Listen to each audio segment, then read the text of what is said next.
So yeah, I suppose we will move on to Pool B, which is also intriguing. Pool B consisting of the All Blacks, Springboks, Italy, Canada and Namibia. And this one is a bit like less dramatic in terms of that gap we were talking about is very pronounced. Obviously, game one is going to be important, but I suppose we will start by giving the lower sides their due. So Namibia, who are the one side in this whole World Cup that I haven't seen play any rugby.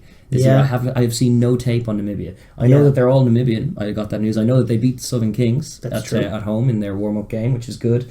And that's important. They will be duking it out with Canada over that'll be their big game as to who gets the bottom of the pool or not. Because they have Welsh coach Phil Davis in charge, who's been there for a good few years now, since 2014. Yeah. They have a lad Torsten van Jaarsveld, who has been Cheetah's hooker for the last number of years, or one of the Cheetah's hookers, and a very dynamic South African style ball carrying hooker who will be hoping will get some plays off for them, and Captain Johan Dijssel, who was there for them in the last World Cup from the centre. Yes, currently from Colomiers, but formerly a Sharks man. Right, and he will obviously be they'll be hanging a lot of their hopes on him. Yes. Obviously, in this pool, it's all about not finishing bottom. It's all about getting that elusive Rugby World Cup victory for Namibia. Yeah, and Canada is their best bet. They have an opportunity. They're going to be playing Canada in a match that is not going to be considered that big, and for obvious reasons. But it'll be big for those teams, and I think that'll be their primary aim. Yeah. Is to do as well as they can and perform as well as they can against everybody. But getting that win against Canada would be very, very nice for them, and that'll be what they're going for. Yeah, they'll be shocked by New Zealand and South Africa, and to be honest, Italy I think as well are a few rungs above, so that'll be their cup final. But we will talk then about their opponents in their cup final, Canada, and both of these teams I think are the very comfortably below even where Italy are at, and then even more colossally below where the All Blacks and Springboks even generically the PNC teams, like these are the bottom rung of tier 2 Canada. Like you were talking about Namibia, we haven't seen any tape on them. We've seen far too much Canada tape of this Canada team. Sure, they played Leinster, and not even like a Leinster A kind of side, a side that you wouldn't be confident would win many Pro 14 games, and yet they were comfortably better than them. Canada have looked really awful this year. As bad as I've ever seen a Canada team look. They have a DTH Van der Merwe on the wing that they just cannot play into the game at all. They have no way he gets nothing off. They have a Peter Nelson at either fullback or 10. He's come straight into the squad, having not been making the team at Ulster and not been very impressive in club rugby over here in Europe, and yet he's now one of their primary playmakers. They don't really know what they want to be. They tend to line up in this sort of physical, structured way, exiting with box kicks, but they're not physical enough for it, and they're not. They tend to just kick the ball away loosely and concede tries. Yes, not a great defensive team. The best success that they've had has been actually when they've been behind. Yeah, in when games. they've lost and the games and had to throw it around. Yeah, and then doing it. They do have Graham Henry coming in. That's true. In an advisory role. And since he came in, they've played one game against the USA where they did get a couple of early scores, and actually they only lost it by 20 points to 15. There you go. They had like a 15-0 lead, granted. Yeah. Which is disappointing to blow, but that is better. Yeah, and certainly Graham Henry will encourage them to throw the ball around a bit more. But I would worry for them. Tyler Ardron is a guy to watch out for. Plays for the Chiefs in the second row. Could be a decent guy to get some plays off, and Evan Olmstead as well. Just if for nothing else, his crazy hair. Yeah, McCrory is there 9 or 10 as well. He's a solid operator too. But they are just quite loose in general, and you're right in saying the lower level of tier 2. Yeah, they've been coached by this lad. PNC. Kingsley Jones has been their coach for the last number of years, who had coached the Dragons, and he has turned them into a very similarly desperate outfit as the Dragons. Yeah. They will be hoping to get that win against Namibia, but I wonder if they will. I wonder if they will is right. Yeah. You have a suspicion that they might be the worst team in the comp. I think. Yeah, well, obviously Russia have changed that equation somewhat by being just hockeyed by championship sides. Yes, indeed. It would make sense that Russia be the lowest one because they didn't even qualify. Yeah. But Canada having qualified do look pretty poor compared to the other Canada teams that have come to World Cups before. They're not even on that level. They're not living up to their own standards, let alone the standards in the pool. And I think they'll be shocked by every team ranked above them. And Namibia may surprise them too. You never know. I think so, yeah. But yeah, so I suppose we'll move on then to Italy. And Italy, it's an interesting one for them. It's kind of a bit unfortunate because Italy have definitely improved under Conor O'Shea. They're playing 100%. much more of a brand of rugby that is acceptable in the modern era than what they were doing. They have backs now that can competently execute some plays. They put 85 points on that Russia team we were talking about it earlier on in the summer.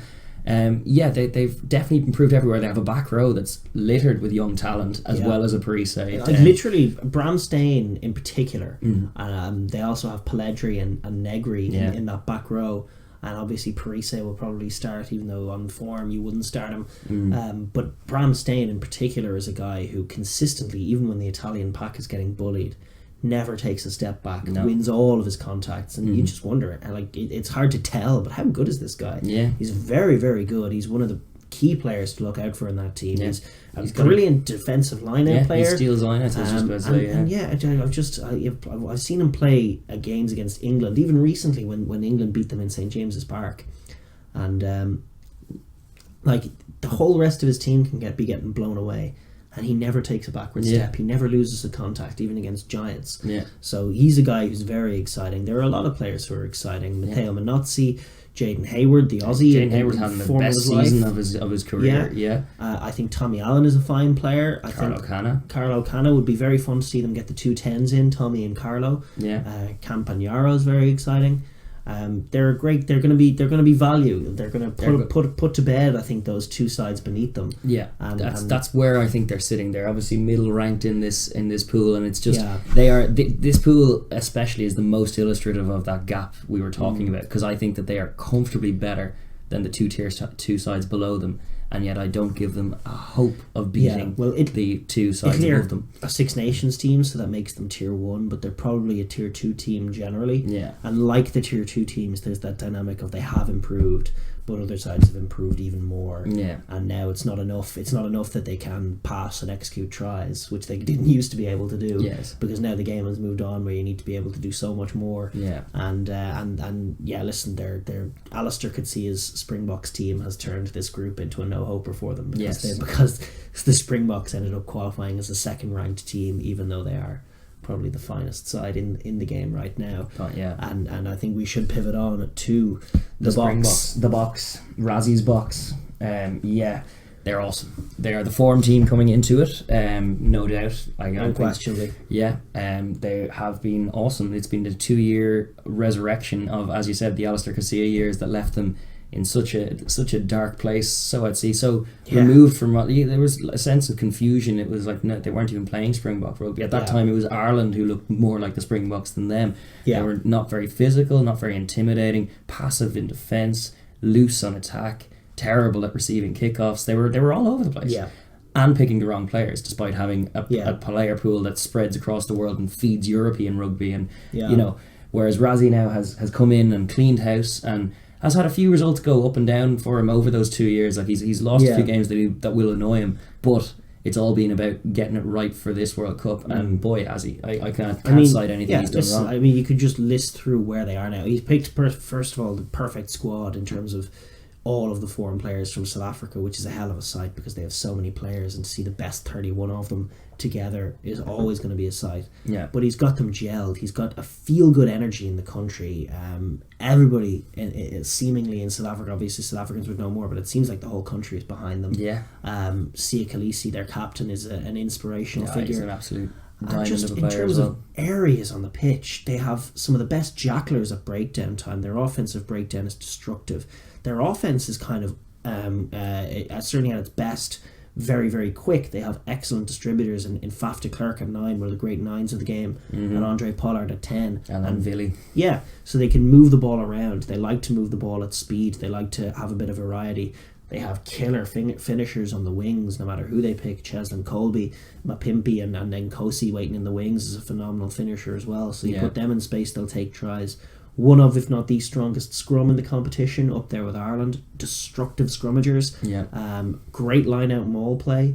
And what we haven't touched on, which is what they made their name on this year, is their defence, which is phenomenal. It's very different to what it used to be.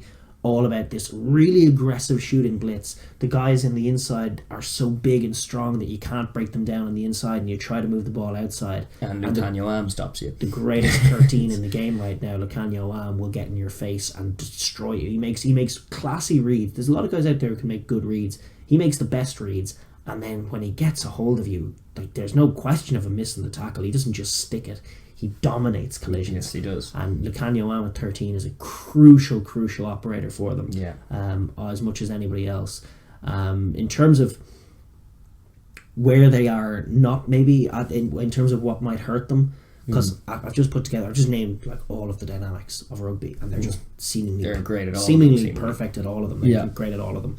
Where you do see the lack of the 4-year cycle and the sort of the degree to which this has been built late by Razzie over the last not even 2 years, to be honest with you. Around a year. His first game would have been June of last year. There you go. So so it's been a very quick turnaround. So indeed, and where you are seeing that weakness is just that there isn't quite the replace, like, they do have great 31 players, but there are some crucial players without whom things change. Dwayne Vermeulen at 8, they don't have a real backup. Andre Pollard at 10, they don't have a real backup. Lucanio Am, as they say, in terms of that, especially with the system, with the system that they defend with, where the wingers are so vulnerable. Jesse Creel was the incumbent there for years and makes similar reads, but he's just not the physical presence that Am is. Every single time this year that Jesse Creel has come off the bench for Am, instantly there's been more space in the wide channels. Instantly. So Am is crucial for them in terms of shutting down opposition attack. And so those three guys, I would say in particular, are pretty irreplaceable indeed. And but where, considering the quality they have in the tight five and the fact that all of them are like Malcolm Marks, probably one of, if not the best hooker in the world, but if he goes down, Bongi Mbanambi or Scalp Ritz can come in. I wouldn't worry, same within the rows. You have Eben Etzebeth, monster of a man. If he gets injured in the New Zealand game, I'm okay. Snyman's in there now, and it's like Diager's going to get some game time. They have awesome cover all throughout, and then the props as well, destructive props, but they have 5 of them, and they have a genuine like in Lucania, they have a guy who can genuinely do both sides of the scrum as well, and is in the form of his life. Making tackles like a young man out there. He makes so many tackles. So that's the box. I mean, they are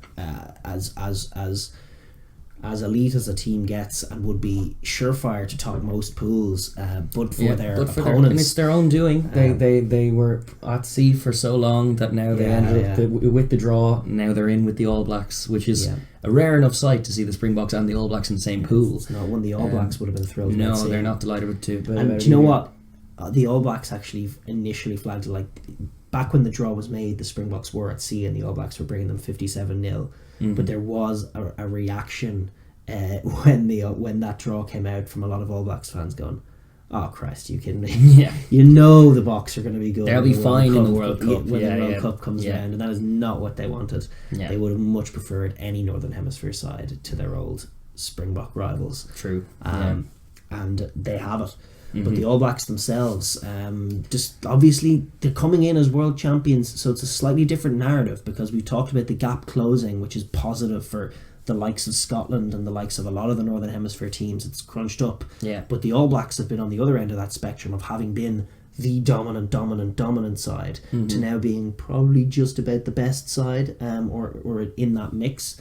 So that's a dip. But they have a lot of quality. They are world champions. They're still the incumbent champions, back-to-back champions. They're going for the three-peat. Actually, you know what? It's a dumb expression. The Crusaders went with it this year. Three-peat. Done with it. 3 in a row.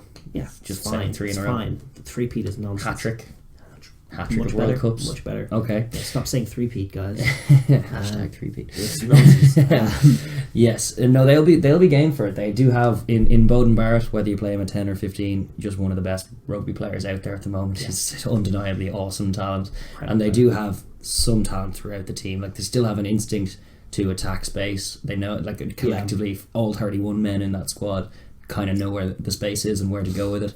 They have, in Sonny Bill's return, they've managed to find a bit of dynamism in their centres that they were lacking in the last couple of years. Sonny Bill is huge for them. Definitely, he kind of keeps the ball alive and allows for the space to be found out wide and create chances for their wingers to take. They were ruthless in cutting their wingers in the tail end of the Rugby Championship.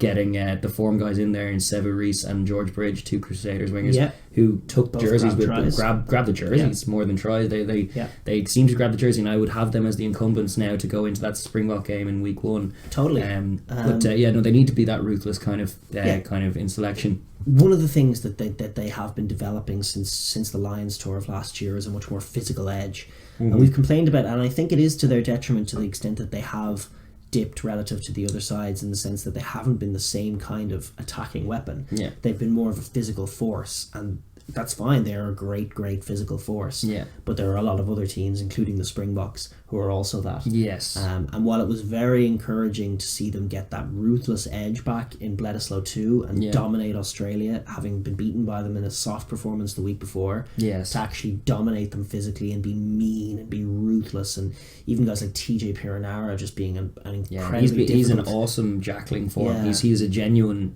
defensive breakdown operator now. He's on the pitch. Even guys like TJ just beating people up, and Savia as well, and even Patrick Tuipulotu, in the absence of Retallick, is a guy who's going to come in and be useful. Been very physical.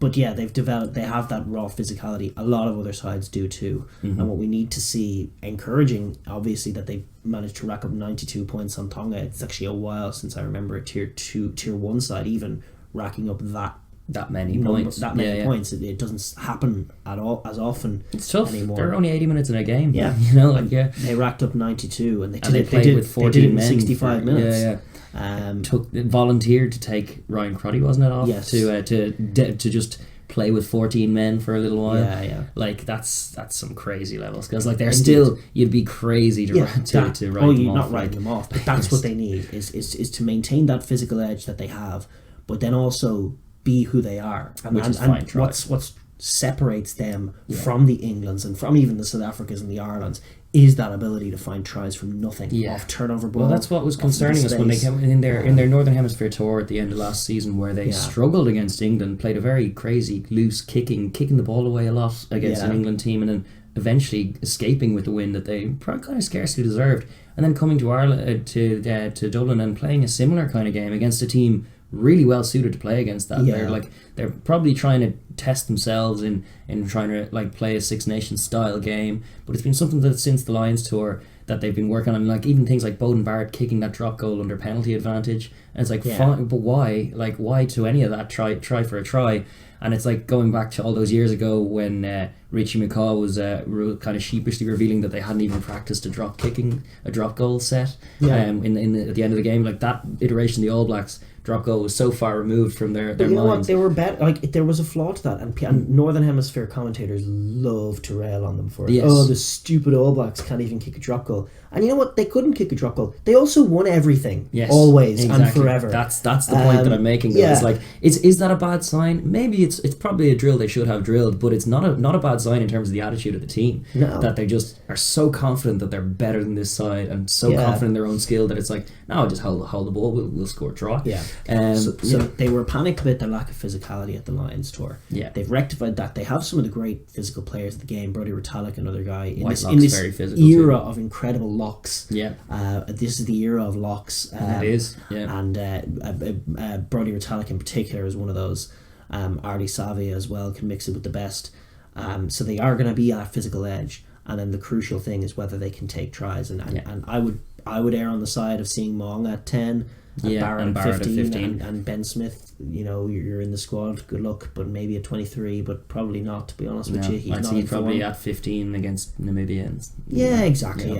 He's just not been there, and Barrett at 15 is just a hell of a thing, from both an offensive and defensive perspective. Yeah, some of the defensive plays he gets off are amazing. He covers the backfield like few others, and because he just has that pace. Like, he presents an option that like looks like the out half has to kick it. Do you know what it is with Barrett? Is actually, if you have Sonny Bill breaking up the field with offloading games, sucking in players and getting offloaded away, Moang in a distribution role and TJ in a distribution role, you can actually ease Barrett's distribution responsibilities, because it's actually not the premier aspect of his game. He's a better strike runner and scorer than he is a distributor. Yeah, and that's even at 10. Like, his most dangerous moments are when he just goes. Yeah, and that's what you want, is him with a bit more space at fullback, put into space. Yeah. He's got a turn of pace that just shocks players, shocks defenders. They can't deal with it. He's there and he's not there. Yeah. And Beauden Barrett is crucial to everything that they do. And He definitely the stick that he gets is from some quarters is absolute nonsense. Yeah, he is one of, if not the very best player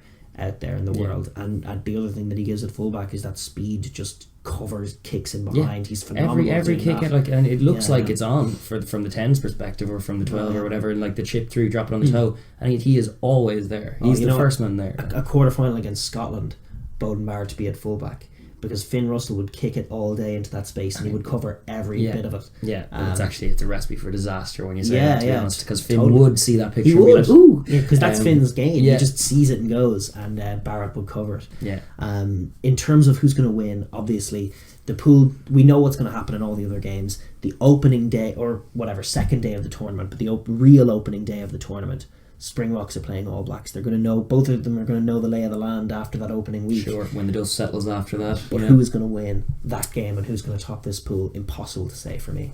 It is impossible to say. It's all going to be on the day. It's going to be an incredible game. Yeah. Two of the great sides. Yeah. On the opening weekend. I'm rooting for the Springboks, not least because I think matchup wise, you prefer for Ireland to play the All Blacks, because I think it is a hell of a statement, but it's based on Ireland's kind of physicality, hold the ball approach, kind of annoys and frustrates the All Blacks more than it would against the Springboks. Yeah, we have seen Ireland get some plays off against the Springboks, but it wasn't the same Springboks. No. And to be frank, as much as I like Ireland, and we talked about them in the last pool as a real potential winner of the tournament and everything else, I don't like the idea of our boys running into that Bok defence. No. I don't like the idea of even the likes of Robbie Henshaw, Gary Ringrose trying to work something against Dam. It just wouldn't happen. Yeah. You just wouldn't get anything off. I don't like the idea of even our best ball carriers, even Josh or CJ Stander or Keane Healy running into the likes of Dwayne Vermeulen. I just don't know that they're ever going forward. Yes. I don't know that we're ever getting the clean up ball. Whereas and then Francois' low body position is going to take it away from us. Whereas I can see I've seen more evidence that we can do it against the All Blacks, in terms of Peter O'Mahony running into Kieran Reid, and then Kieran Reid's a bit broke up after all